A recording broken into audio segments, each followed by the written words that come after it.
Hello, Carl. How are you? Good, Kashif. Good to be with you again. Beautiful. All right, Matt. We were jumping into accountability discussion, and before this call, before recording this one, you were telling me about some of the discussions you're having with the leaders around accountability, man. Take us away. Yeah, you and I always talk about what are the common questions we're getting, right? And so one of the common ones I receive is, Carl, in our organization, we don't have an accountable AI officer yet, and we do want to start thinking about this.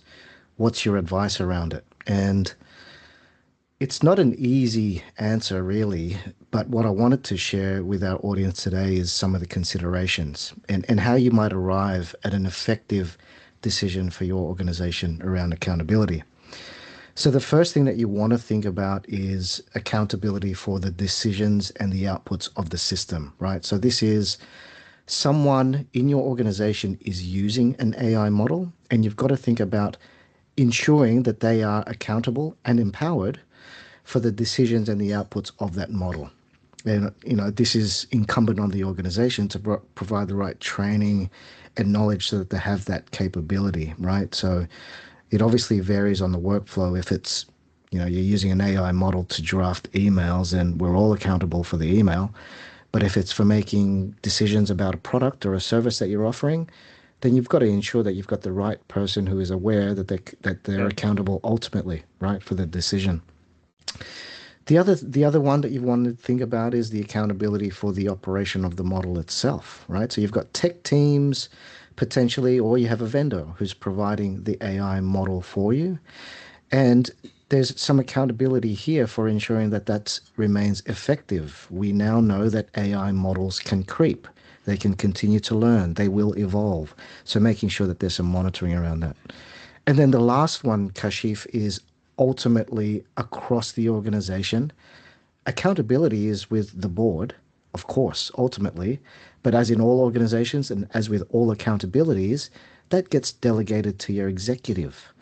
So you've got to think about who on your executive now is accountable. And what we're seeing, unfortunately, is if you're not being thoughtful about this, you're just throwing it at the privacy team, the legal team, the compliance team, maybe the IT team.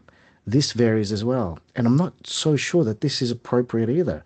What you really need to think about is a lot more broadly, Kashif, as you and I discuss all the time. This is a cross functional accountability. So maybe Yes. you need to start thinking about a chief AI governance officer, a chief AI strategist, a chief AI something that can work across all pillars of your organization. So I hope this helps with Mm. if you're starting to think about accountability, there are a number of different layers here, but the key here is that you really need to be thoughtful and strategic about this. This is fantastic, Carl. So, Carl, in your experience, when you are having these discussions with the different companies, with the different leaders, what are some of the traits you are looking for in that specific person who you are giving that accountability to? And you touched on quite a few of these ones, but as an individual, what are some of the traits you are looking at that person? So, example, one of the recent ones when we were in that discussion with one of the team members was whether that person or that accountable executive can take the whole organization with them. Do they have that kind of a, whether that is passion, whether that is charisma, whether that is that influential style that can take the whole organization with them? What else are you seeing? I'll give you three examples really quickly of traits that I think are really critical here. One is the foundational knowledge of the tech, right? So Yeah. understanding beyond just large language models what AI actually is, because that's going to lead to the second trait that I think is really critical. It's understanding the potential risks and harms of this technology, right? And so being able to know that we've got to assess it, we've got to understand it, and different models or use cases have different risk profiles. So that's the second one. The third one I think that is absolutely critical is change management. Okay, because you need to, as you to your point, you've got to bring everyone along the journey, but you've got to know how this technology is going to impact your organization, right? So from training and capability needs to how our workflows going to change because of this technology. So someone who has some change management expertise would be ideal as well. Now, obviously, we could be describing a unicorn here. I don't know if that exists, but ideally, someone who understands these components, certainly at a foundational level, would be really critical. I think that's fantastic. And Carl, we were also exploring the role of risk professionals and how that is changing in this world as well.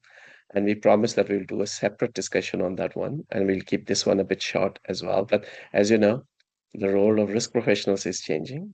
We get in lots of discussions now where, especially around AI, where the discussion becomes we are not just expecting risk people to bring the guardrails or controls or what will stop, but how keeping that, but also talk about value, also talk about how they can make sure that they can assess all of this and tell us whether this whole AI piece is working. And we'll have a lot more discussion around it.